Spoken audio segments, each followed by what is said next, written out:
बिस्मिल्लाहिर्रहमानिर्रहीम। आप देख रहे हैं मीडिया पॉइंट 07। दोस्तों, मैं इस वक्त मौजूद हूँ अमीर बख्श अल मारूफ मीर महर की रिहाइश गाह पर, जहाँ पर उन्होंने मुख्तलिफ़ मकतब फ़िक्र के एज़ाज़ में एक पुरतकल्लुफ़ इशाइये का इनेकाद किया गया है। इलेक्शन कमीशन ऑफ पाकिस्तान की जानिब से सखर समेत सिंध के 14 अज़ला में 26 जून को मुनक्कद होने वाले बल्दियाती इलेक्शन से कबल मुनक्कदा ये तकरीब इंतहाई अहमियत की हामिल समझी जा रही है।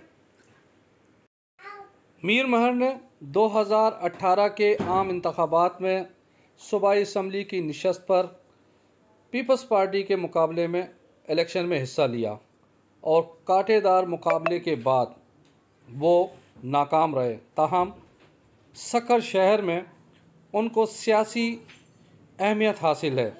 आज की ये महफ़िल इस बात की निशानी है कि आइंदा दिनों में सखर में इस तरह की महफ़िलों का इनेकाद तेज़ी से मुनक्कद होने जा रहा है।